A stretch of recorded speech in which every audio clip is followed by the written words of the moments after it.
I'm Dan, and I've always been massively passionate about the jungle, indigenous people and the skills they use to survive in the forest.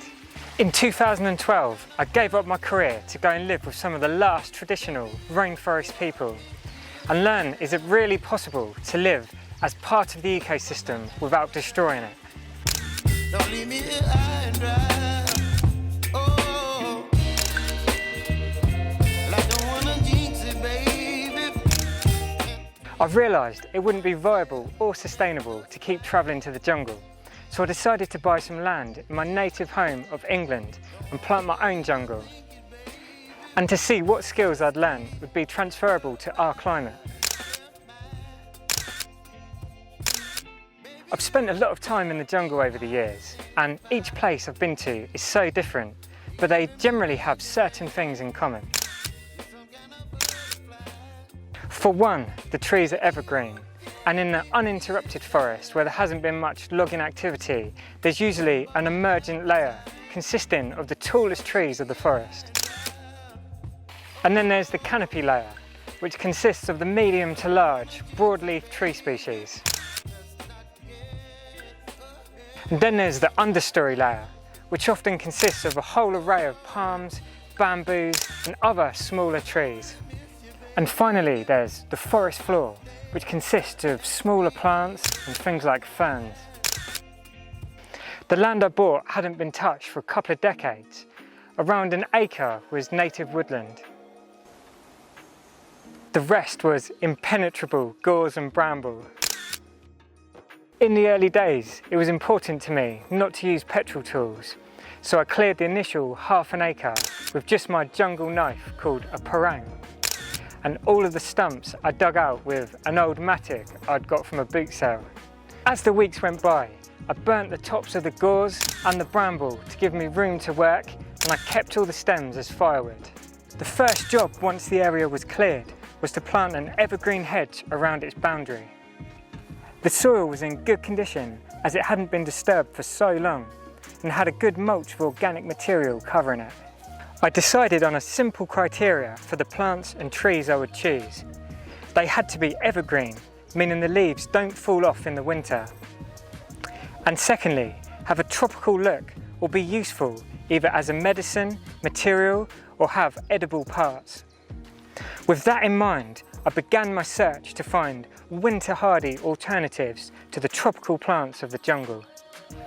So for that emergent layer of the forest, those biggest trees, I had to find an evergreen tree, fast-growing with a tropical appearance.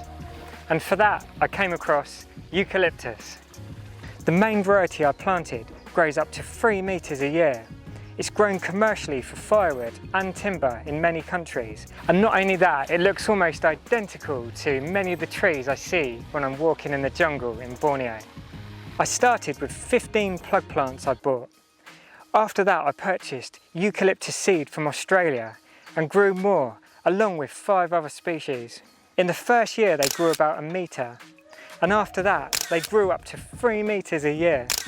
I wanted the forest to have a really natural feel and not all the trees be evenly spaced like in a plantation. So I would get a bunch of stones, chuck them and plant the trees wherever they landed, even if that was right next to each other. And it felt so unnatural doing that, but to get the natural look, I knew that's what I would have to do to mimic how they would germinate in nature.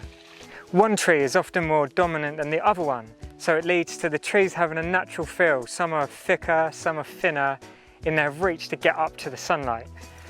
It took around 3 seasons for the canopies on the eucalyptuses to close together, and it was such an exciting time when I pruned off the lower branches, and for the first time it felt like I was in a young forest.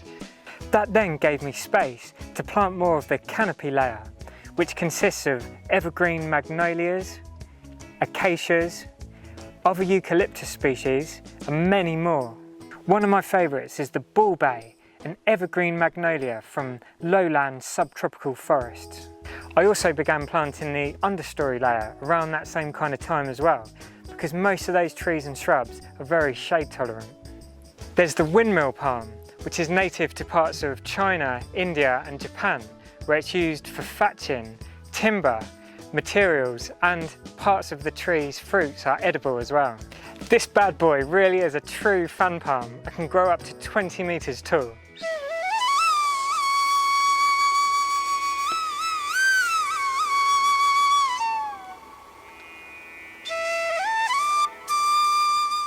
And trees like the tea coca, as it's known by the Maori in its native home of New Zealand, who used it as food, fibre and medicine.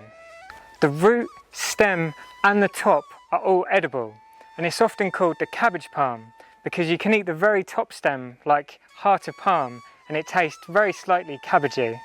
It was an important source of starch and sugar for many Maori communities, and they also used its fibres to make rope, baskets, mats and also medicinal teas. One of my absolute favourite plants on the forest floor is this, the harakiki, another New Zealand native and a very sacred and important plant of the Maori people, who actually preferred the use of this plant for its fibres to make baskets and mats over the cabbage palm we just saw. And there's actually 80 plus species of the harakiki that they could identify and use for different purposes. Planted tons of these because I definitely want to get into mat and basket weaving in the future. But in the meantime, they're a brilliant alternative to garden twine.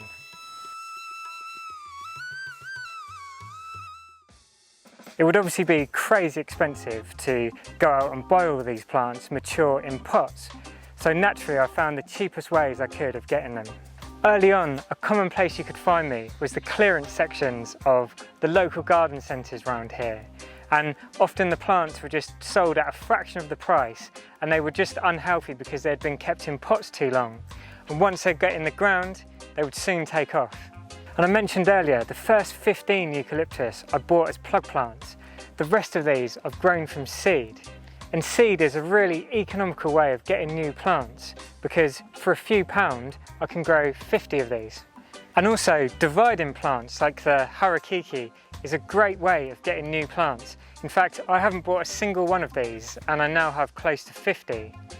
I've been fortunate enough to work as a gardener for the last 10 years, so I've had plenty of opportunities where people have let me divide bits off their plants, take cuttings, and also, when I'm really lucky, they've wanted to get rid of a plant and they've let me take it.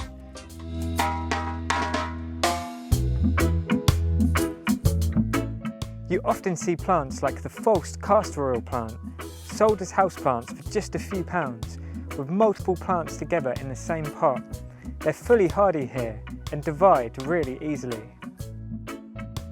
I'm also a music artist and my name is inspired by one of my favourite trees of the rainforest, the Meranti tree, which is now sadly threatened due to exploitation.